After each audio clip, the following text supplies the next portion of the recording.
Bonjour à tous, vous travaillez cette année le thème du corps et nous allons vous aider par une réflexion que nous allons appliquer aujourd'hui à deux domaines qui sortent de la philosophie classique. La philosophie classique, c'est le rapport entre l'âme et le corps. C'est pas aujourd'hui que nous allons en parler. Nous allons aujourd'hui parler politique et, si vous voulez, sociologie. Le premier aspect donc, que je vais aborder aujourd'hui et que vous pouvez vous-même évidemment réfléchir, hein, puisque vous avez tout intérêt, je vous le conseille, à travailler au-delà du cours, à croiser toutes les informations que vous avez sur le corps, à lire des livres aussi parus sur le corps. Ce premier point, donc, je le disais, était le corps, métaphore du politique. La métaphore, c'est une comparaison, vous le savez, vous avez vu ça en français, en second cycle, on renvoie un élément en fait à un autre. Bon, donc comment faire corps et pourquoi parler de corps dans le domaine politique, dans le domaine de la cité, dans le domaine de la police. C'est un mot que nous retrouvons dans d'autres, comme par exemple les corporations médiévales ou par exemple aussi les corporatismes. Un certain nombre d'intellectuels libéraux mettent les corporatismes en cause, c'est-à-dire ce qu'ils appelleraient dans leur langage, entre guillemets, les intérêts acquis ou les avantages acquis. Le corps, il se rapproche de la notion au fond de système, c'est-à-dire un ensemble, les parties forment un tout, les parties sont dans le tout, et le tout est dans chaque partie. Et le corps peut s'associer à ce qu'il y a d'extérieur à lui, ou éventuellement se défendre, entre guillemets, par rapport, si vous voulez, au monde extérieur. Ce système, ce corps, peut être d'ailleurs d'ordre mécanique, comme une montre, un moteur, une machine, mais aussi d'ordre organique, comme le serait, pourquoi pas, un végétal, un animal ou un homme, dans la continuité du vivant. Récemment d'ailleurs, l'animal a été, vous savez, défini comme un être vivant et sensible. On est sorti du dualisme, si vous voulez, cartésien, animal-machine, humanité. Alors, cette idée de corps est très ancienne, puisqu'elle existait dans l'Antiquité, notamment en fait chez Aristote. La société serait une sorte de corps naturel. L'homme serait naturellement un être politique. Et toute cette tradition politique a été maintenue dans la monarchie française, tradition que j'appellerais holiste, ou c'est un mot que vous employez, H-O-L-I-S-T-E, ou organiciste. D'ailleurs, La Fontaine en parle dans une fable sur les membres et l'estomac. En effet, l'Ancien Régime n'était pas constitué d'un État avec une multitude de sujets uniformes, mais il y avait un ensemble de parties hiérarchisées dans le même corps monarchique, dans le système, si vous voulez, féodal. Il y avait des corps intermédiaires. Province, région, ordre, aristocratie, clergé, université, avec leur tradition et avec leur liberté, donc des corps intermédiaires, le tout ayant été renforcé par l'absolutisme classique au XVIIe siècle.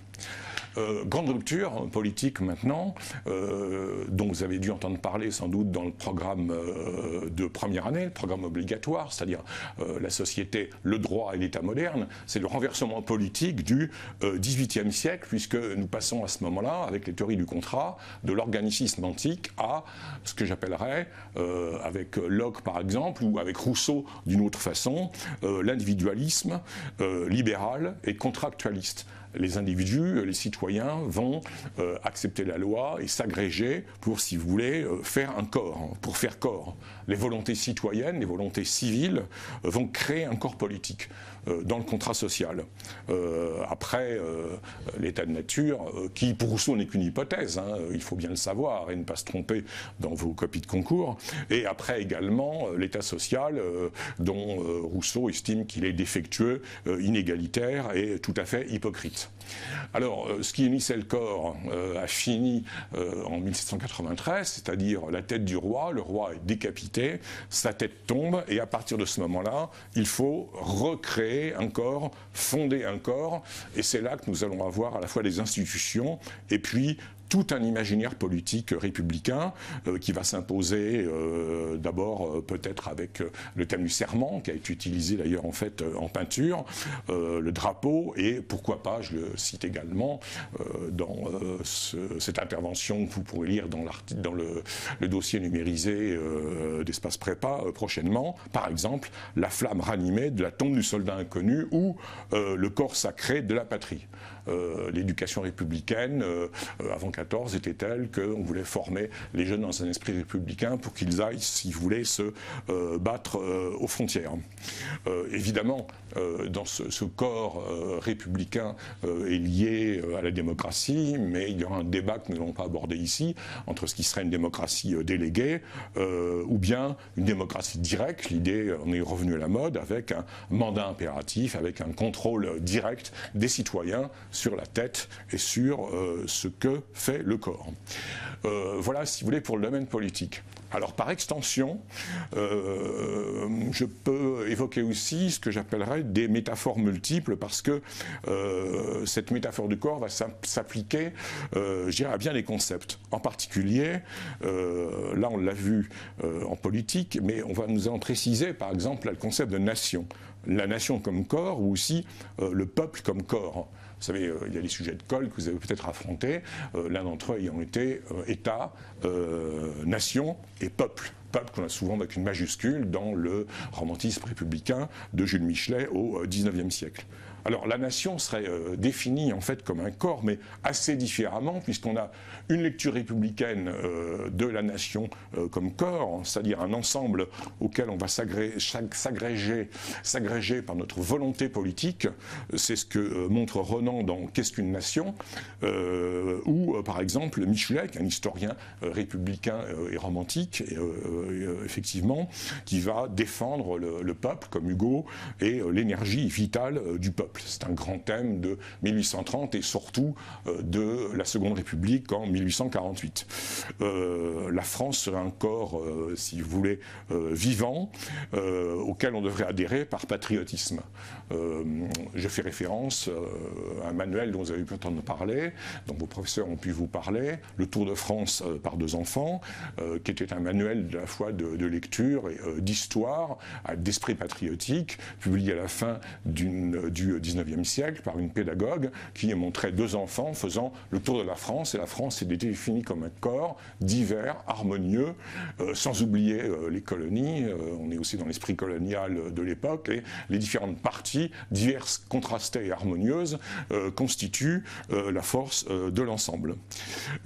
Disons, à Renan s'oppose une autre tradition politique, qui serait une tradition que j'appellerais nationaliste, qu'on peut trouver chez Maurice Barrès ou Charles Maurras, qui insisterait bien davantage sur l'idée de nature. D'ailleurs, nation, nature, naissance ont la même origine. C'est-à-dire que, au fond, ce corps est déterminé par le passé. C'est pas, si vous voulez, un corps à faire, comme par exemple dans l'idéologie américaine, où on va adhérer aux valeurs en fait américaines en venant de l'étranger. C'est un corps que nous aurions en fait, si vous voulez, hérité. Voilà.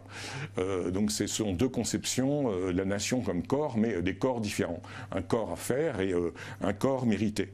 Alors, tout un ensemble de débats qui se posent aujourd'hui, dont nous parlons, les frontières, l'immigration, l'intégration, l'assimilation, les relations avec les autres corps des pays voisins, au fond, relèvent de cet espace de réflexion sur le corps.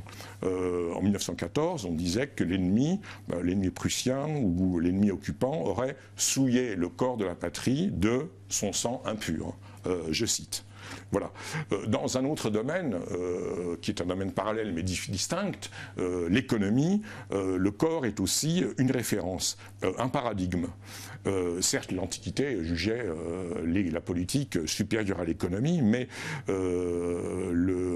l'intérêt porté à l'économie va quand même se développer au XVIIIe, XIXe siècle, et on va voir au XIXe siècle, par exemple, le corps comme jeu de force, avec la lutte des classes, le corps comme force de travail. Le XIXe siècle, c'est aussi l'âge de la mécanique ou l'âge de la machine à vapeur, qui serait, si vous voulez, des corps. Sauf que là, on est dans l'ordre du mécanique plus que dans celui de l'organique. Même si Zola, dans son roman La bête humaine, transforme, comme vous le savez, le mécanique en organique, la machine devenant une bête. C'est l'âge des forces et la thermodynamique. Donc, si vous voulez, on aurait le corps, l'ensemble économique comme une machine, de même qu'on avait aussi au XVIIIe siècle avant, vous avez pu voir ça dans l'histoire de la pensée économique que vous étudiez, je pense, les physiocrates qui voient dans l'espace économique un corps naturel avec des circuits. des circuits qui feraient circuler l'offre et la demande, les besoins, les ressources et les richesses des uns et des autres. Voilà. Plus largement, pour terminer ce premier aspect sur le corps comme métaphore, quand nous ouvrons un dictionnaire, nous voyons que le lexique du corps est quand même très riche, puisque nous pouvons parler du corps d'un texte, on peut parler de corpus, ce que vous étudiez en français, ce que vous avez fait en première, on peut parler de quelque chose qui prend corps, qui prend racine, qui s'enracine, on peut faire corps aussi avec d'autres. Dans le langage politique à la mode, aujourd'hui, on parle souvent de la citoyenneté, de vivre ensemble. Nous pouvons incarner un personnage. Au théâtre, nous lui prêtons notre corps. Le corps lui-même est lié à un ensemble de mythes, de fantasmes, de visions, par exemple de dévoration dans les contes de fées, ou l'ingestion, la digestion ou l'excrétion, comme par exemple chez Rabelais, puisque nous pourrions faire un petit développement, que nous ne ferons pas maintenant d'ailleurs, entre, disons, les corps chez Louis-Ferdinand Céline, qui se décomposent et qui se désagrègent, et au contraire, la vitalité, l'euphorie, la joie de vivre, les bonnes fonctions naturelles, rire, boire, manger, dans l'univers de Rabelais, qui est un univers que nous classons dans les manuels scolaires dans la Renaissance, mais qui en réalité est l'expression du Moyen-Âge, comme l'avait montré le chercheur Michael Bakhtin dans ses études sur le caractère populaire de l'univers romanesque de Rabelais. Fantasme du corps.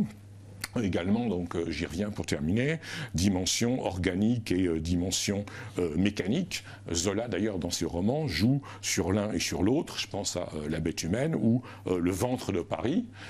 Balzac, d'ailleurs, dans Ferragus, montre aussi que Paris serait un corps qui, en fait, irait ingérer toutes les forces venues de la province, les forces et les passions et les désirs des jeunes provinciaux en particulier, qui seraient à la fois animés, excités, mais en même temps consumés, fatigués par leur passion.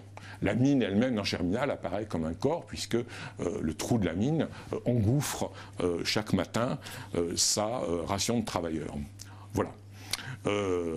Alors, de même, les parties du corps ont aussi une signification culturelle. On voit en quoi, vous voyez, le corps est en fait polysémique. Les parties du corps ont une signification culturelle, comme la tête avec l'esprit, le cœur qui serait au fond ce qui animerait l'être humain, ce qui donnerait l'âme à l'individu, ou le courage, parce que le cœur a le sens du courage. Rodrigue, as-tu du cœur, hein, rappelez-vous ce vers de Corneille, par exemple. On a dans Ferragus de Balzac, qui est un auteur que j'aime bien, la description, par exemple, aussi d'un immeuble parisien qui ressemble à un corps humain, puisque nous avons au sommet la tête, dans les greniers, où vivent les étudiants, si vous voulez, pauvres, ou les retraités, comme le père Goriot, les premiers étages, occupés par les commerçants et la bourgeoisie, auxquels Balzac attribue une fonction digestive, et puis les pieds. Les pieds, ce sont les artisans commerçants qui logent dans leurs échoppes, dans leurs commerces, dans leurs ateliers, au rez-de-chaussée, qui commencent très tôt, si vous voulez, très tôt à travailler le matin. Et je me rappelle un texte dans lequel Balzac décrivait un boulevard de Paris, et peu à peu, au petit matin, l'animation, si vous voulez, qui se multipliait. Voilà, je pense que nous avons, si vous voulez, fait le tour de cette question, et que le début de l'intervention est absolument, si vous voulez, capital, c'est-à-dire, retenez bien cette antithèse entre l'organicisme antique et le contractualisme libéral, c'est-à-dire l'agrégation des corps, l'agrégation d'un individu à un corps, puisque, par exemple, la question de l'étranger ou la question des migrants, si vous voulez, peut être posée, et aussi elle peut vous être posée, si vous voulez, en débat, à l'oral, en entretien dans les grandes écoles, puisque il y a des questions, outre vos expériences, vos travaux, sur des questions d'actualité et sur des débats qui semblent tout à fait incontournables. Donc cela se prépare. Et cela est en lien avec la culture générale, dont vous avez dû étudier sans doute dès la première année, la partie concernant les mouvements de pensée contemporains. J'espère vous avoir été utile et vous remercie.